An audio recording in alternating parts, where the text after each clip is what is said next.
Bonjour à toutes et à tous. Bonjour Kadem. Ici vos reporters pour la chaîne TURFL AOBO, prêts pour une nouvelle analyse pointue. En effet, on se penche aujourd'hui sur l'hippodrome de Bordeaux-le-Bouscat. C'est ce mercredi 12 novembre 2025. Et plus précisément, la course qui nous intéresse, c'est la 3e de la réunion, le prix Johnny Ruffato. Voilà, une course qui s'annonce assez intéressante sur le papier.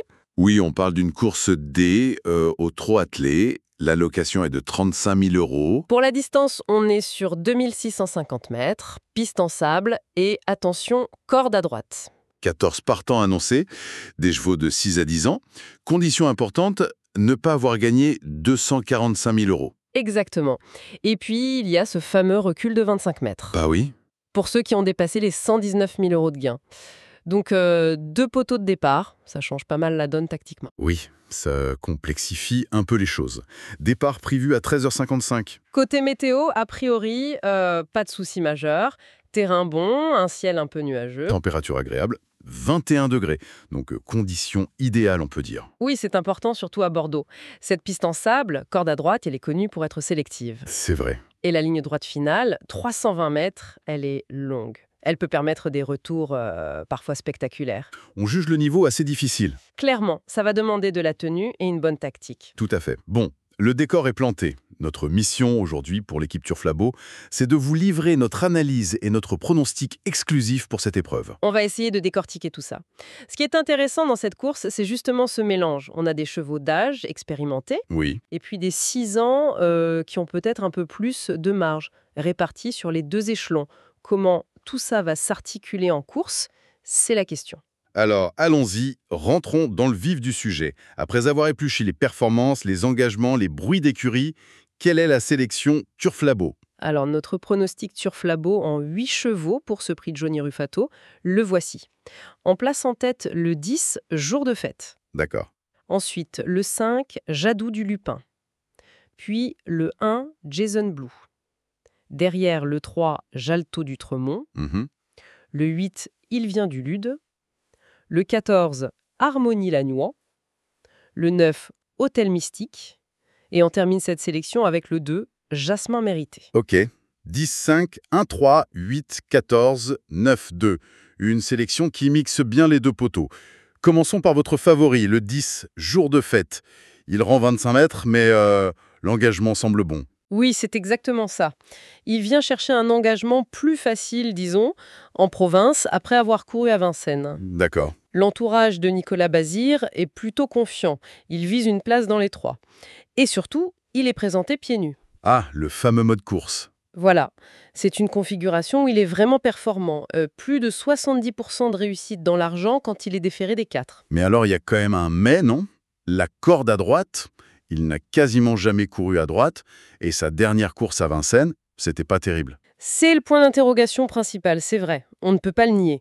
Maintenant, sa dernière course à Vincennes, bon, il a hésité au départ, le driver n'a pas insisté, faut peut-être relativiser. D'accord. C'est un cheval qui est sérieux, il est rarement disqualifié.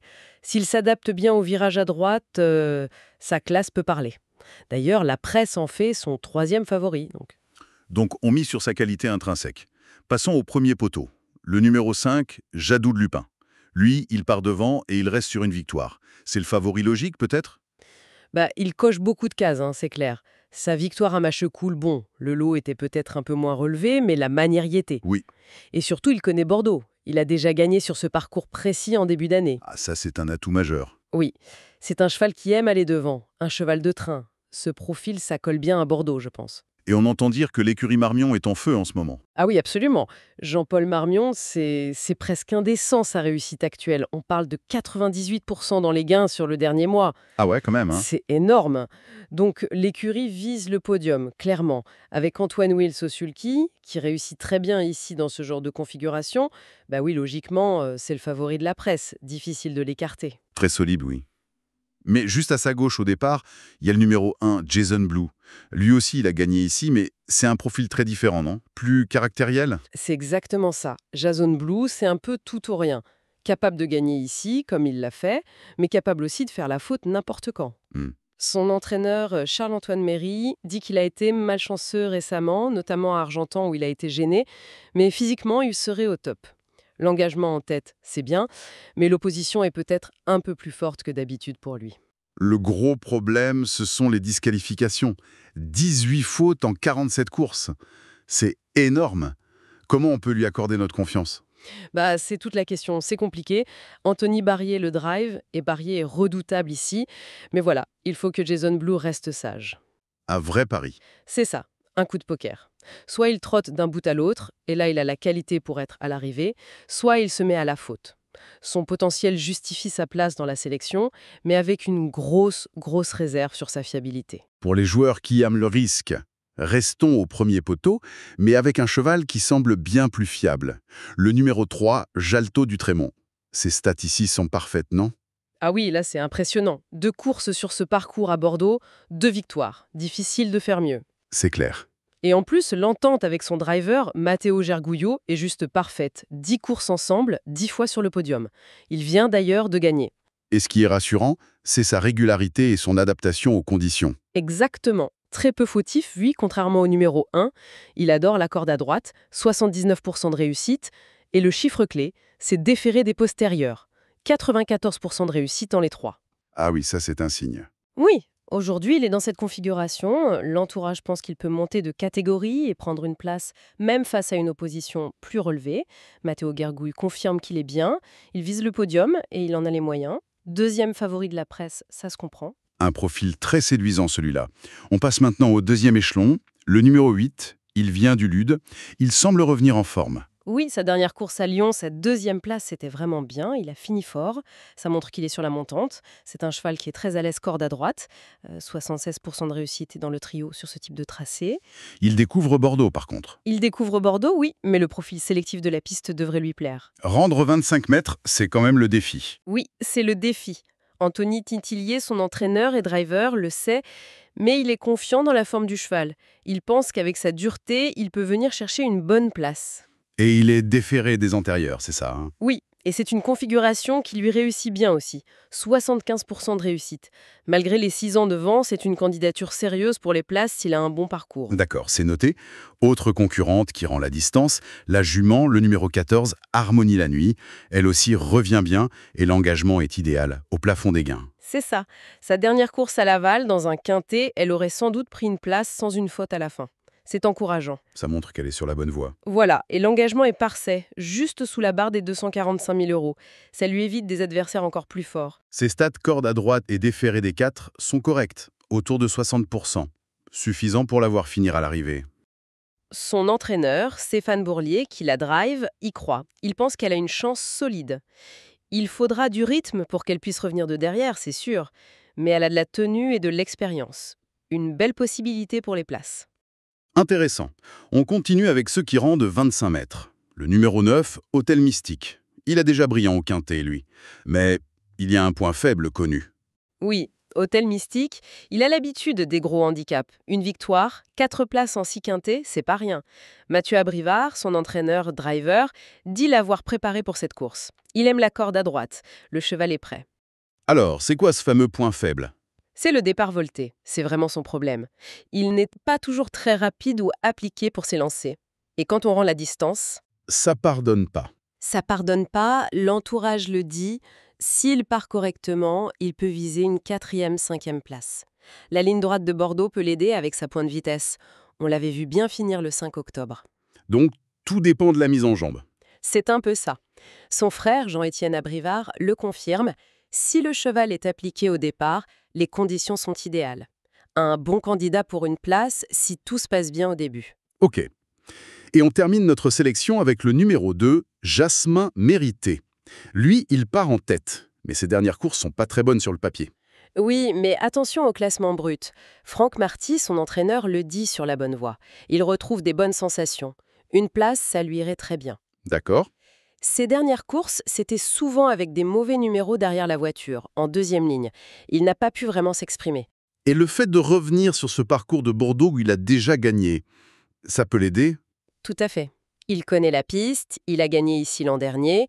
En partant en tête cette fois, s'il a un bon parcours mi-caché, il pourrait tout à fait se rappeler à notre bon souvenir. Certains observateurs disent qu'il ne faut pas le condamner trop vite. Un outsider intéressant pour une fin de combinaison, donc. C'est ça, un outsider séduisant. Bon, voilà pour les 8 chevaux de la sélection Turf-Labo. Mais on sait qu'il y a souvent des surprises. Est-ce que vous avez repéré un cheval qui pourrait créer la cote? Notre regret Turf-Labo. Oui, bien sûr. Dans une course comme ça, faut toujours avoir un cheval en tête pour brouiller les cartes.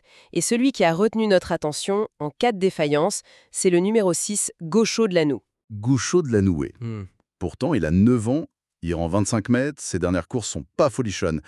Qu'est-ce qui vous plaît chez lui? C'est sa relation avec Bordeaux. C'est incroyable. 4 courses ici, jamais plus loin que 4e. Ah oui, ça c'est une stat. C'est remarquable.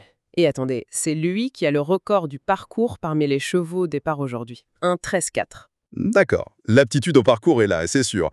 Mais bon, l'âge, le handicap, et il court ferré, non? C'est pas très bon signe, ça. Hein. Vous mettez le doigt sur pourquoi il est juste un regret et pas dans la sélection principale. Rendre la distance à 9 ans, c'est dur. La forme de l'écurie est pas terrible en ce moment. Et oui, le fait qu'il soit ferré, ça suggère que c'est peut-être pas l'objectif numéro 1. L'entraîneur le voit comment? Il le dit bien physiquement, mais il le voit comme une chance secondaire. Mais voilà, si la course est très rythmée, si certains favoris se loupent, son expérience et son amour de la piste pourraient lui permettre de prendre une petite place à une cote sympa. Le parfait trouble-fête potentiel. Exactement.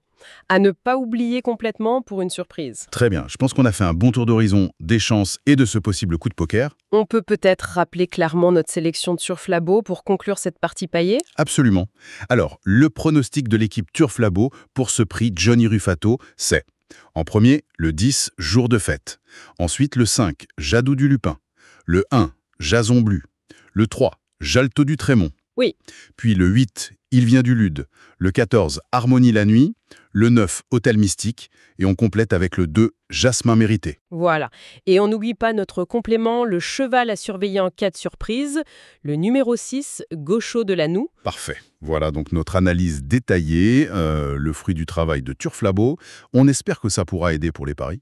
Et si cette analyse vous a plu, si vous l'avez trouvée utile, n'hésitez pas à soutenir la chaîne Turf-Labo. C'est simple, vous pouvez vous abonner. Oui, abonnez-vous pour ne pas manquer les prochaines vidéos. Ça nous aide beaucoup. Et puis un petit clic sur le bouton j'aime, le pouce bleu, ça fait toujours plaisir. Exactement. Et bien sûr, si vous connaissez d'autres passionnés de course, partagez cette vidéo avec eux, invitez-les à rejoindre la communauté Turf-Labo. Plus on est nombreux, mieux c'est. Merci beaucoup pour votre écoute. On vous souhaite bonne chance à toutes et à tous pour vos jeux. Et peut-être juste une petite réflexion pour finir. On a beaucoup parlé des chevaux individuellement, des stats, mais à Bordeaux, avec cette longue ligne droite, les 2 poteaux, la tactique va être cruciale. Ah oui, c'est sûr. Imaginez un scénario où la course n'est pas si rythmée que ça devant. Quels chevaux qui attendent derrière, peut-être même des chevaux qu'on n'a pas mis tout en haut de notre sélection, pourraient en profiter? La course parfaite, c'est pas toujours celle qui est écrite à l'avance. Voilà, de quoi réfléchir avant de faire vos jeux.